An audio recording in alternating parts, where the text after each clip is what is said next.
solid minutes in that game. Do you anticipate her having a bigger role in this team without having Kai win? And just how has she grown since she got here? I do. She has grown tremendously. She's gotten a lot better. Her first week was really rough on her. She didn't talk to anyone. She was just very quiet by herself, and now she has one of the biggest personalities on the team. She understands our press really well. She can get deflections. She can get steals. She just plays hard. She goes and gets offensive rebounds, and you can't really teach that type of effort. What was your biggest point of emphasis for improvement coming out of the scrimmage? I think our shot selection and our half-court offense wasn't great. We shot well, but you sometimes as a coach have to say, well, what if these shots aren't going in? How do we generate offense a little bit differently?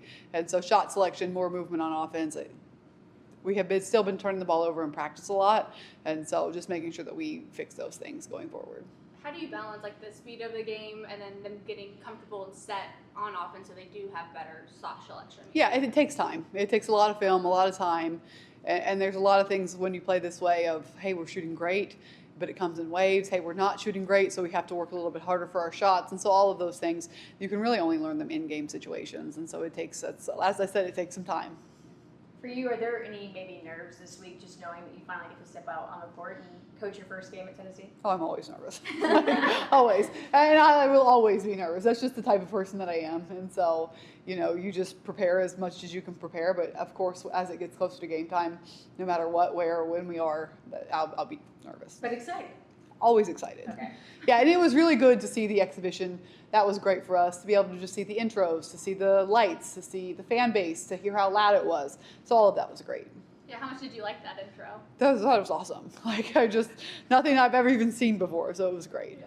I know we talked a little about Samara after the exhibition, but just with her passing and the way that she can manage the game, when Ruby was hot, she's getting her the ball. Just how crucial is she to kind of all of this working? I mean, everything. She will push the tempo for us, push pace. She rebounds the ball very well for our guard. She can defend. She's smart, and I think she could score more. So we'd like to get her some more touches, and so she's a big piece of what we do. How high is Ruby's ceiling? Ruby's ceiling's really high. We're still working on things. And so that's one thing about playing here and playing for me is we're not just going to take you as you are. We're going to try to continue to make you better. And so we're going to just continue to work with her, continue to push her, make her uncomfortable. So she'll get better and better.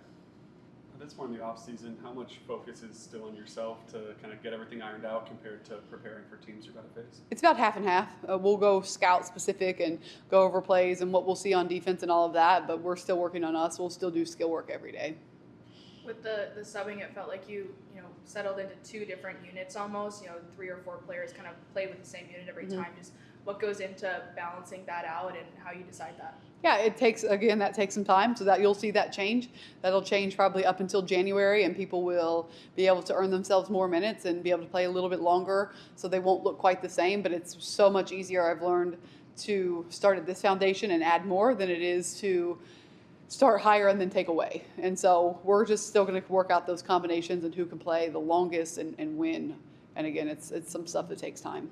You mentioned your starting 5 is based off effort of the previous game. How would you assess the effort from the exhibition? Yeah, so it's all productivity on their stat line. So it's something that I care so little about that I will just ask my assistant right before the game, who's starting this game. Okay. With the amount of depth you have on this team, do you have a set number you want for those rotations, or will that vary as well? No, it's not something we look at. With the rebounding, you guys actually have more offensive rebounds than defensive rebounds. Is that something that you wanted to get cleaned up on the defensive end, or is that also kind of a product of playing at this pace and having so many possessions? No, it definitely needs to be cleaned up, especially as we go throughout the season and we place bigger and bigger opponents. We got to box out, and we've talked about the whiteboard, right? That's been our tallies all week, has been box outs. Is it tough to balance rebounding while you're also trying to get back on defense or get to the press or start? It actually makes it easier. Where we're rebounding, we're already going to be up in our press. And so you have to run up there anyway to go get the rebound because you have to press, so you might as well go do it. What about offensively when you're trying to get down the floor quickly? Yes, same thing. You're already going to be there. You're already going to be in our spots. It's something we practice doing all the time. How did you see Sarah adjust in the game? She mentioned early she wasn't getting those touches, and then later in the game she felt like she was more comfortable. How did you see her evolve through the game? Yeah, I thought our shot selection as a group was not great, but I do think it was significantly better in the second half. So it's something we addressed at halftime, and I do think that she got to the benefit of we were sharing the ball a little bit more. And she had some really good assists in the second half as well, just because I think we had that conversation. We settled into ourselves a little bit. We had some nerves. We'll have some nerves tomorrow, and just making sure that we just continue to play the way we practice. What do you think contributes most to them being more settled in the second half, would you say? I think just first game, they want to force it. They want to get theirs. They want to win the game in the first 2 minutes, and they don't realize that it's a long game and it's a lot of possessions, more possessions than they're used to. But anytime you've practiced and practiced and practiced, and then you get in an arena full of people, right, you kind of turn into a little bit of a different person until you can settle back in. Jill had a basket where she got the ball around the free throw line, looked so confident with that short drive and finishing. Just if she can do that kind of stuff on a consistent basis for you guys, just how much does that kind of open up what you can do? A lot, especially because she can do it from the outside in, which is what we want. What's the challenge from Samford? Yeah, I think it's a lot of making sure that we take care of the ball, making sure that our half-court defense is better. If we don't do a better job of guarding the three-point line and guarding in the half-court, it's not going to be pretty. We got to take care of the basketball, and we have to make it look fast-paced like it did the other night.